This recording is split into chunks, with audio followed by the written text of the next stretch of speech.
this video, we're going to find the optimal lap given a constraint on tyre wear energy. This might be particularly useful in a race situation where you want to find the most efficient way to save the tyres. First, we'll find a suitable car, move it to the staging area, edit it, use the filters to navigate quickly to the tyres section, and we'll open the parameter tyre wear limit on the rears. Put in a sensible limit.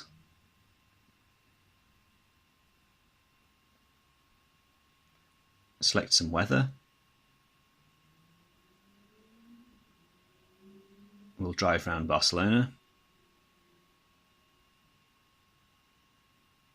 Now we want to create a new exploration.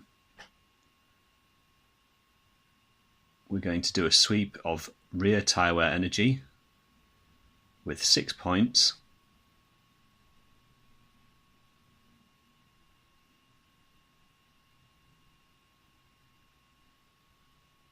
From 1.7 megajoules down to 1.2.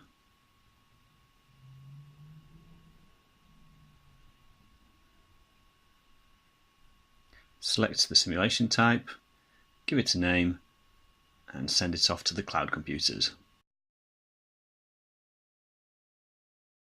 It's worth noting that because the heavy computing is done remotely, we can use Canopy to do other jobs while we're waiting for this study to finish. We'll skip forward to take a look at the results. Here we can see a quick overview showing the lap time change as the tyre wear limit is reduced. We'll use the compare button to do an overlay of all laps in this exploration.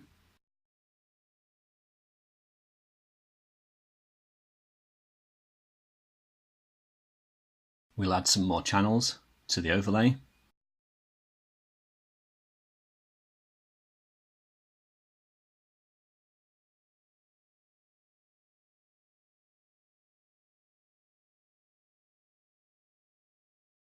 If we move the cursor to the end of the lap, we can see that we're limited by rear left tyre wear energy.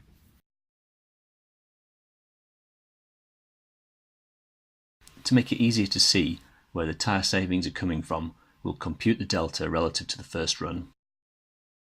If we look at the results, in the entry phase we should back off the throttle and apply the brakes more gently to limit the rear tyre slip.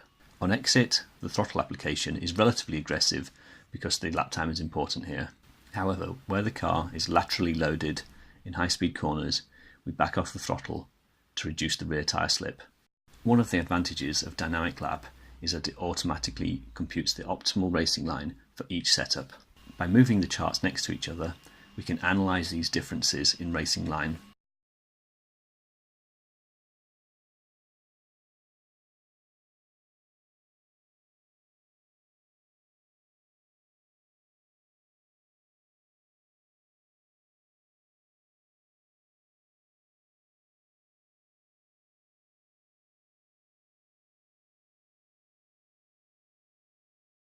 Significant differences can be seen in the racing line through turn 3. As we limit tyre wear energy, dynamic lap backs off and it's possible to hold a tighter line through this corner.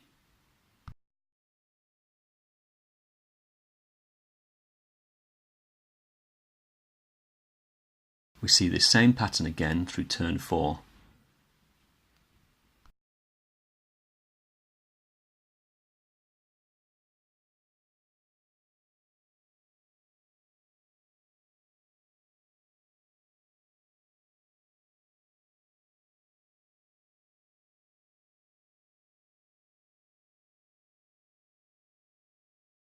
Using the 3D track viewer, we can plot our preferred channels as a height above the track.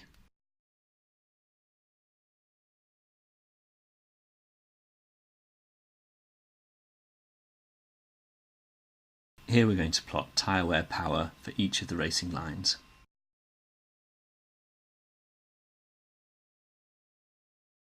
Click the paintbrush button to colour by one of these channels and click the arrows to plot it as a height above the track.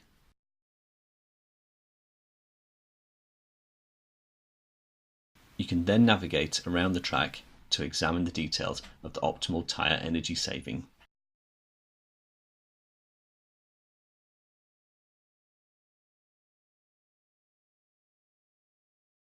We hope you enjoy using these features. In our next video, we'll show you how to use strategy weights to encourage the car to go flat out in a specific region of the track.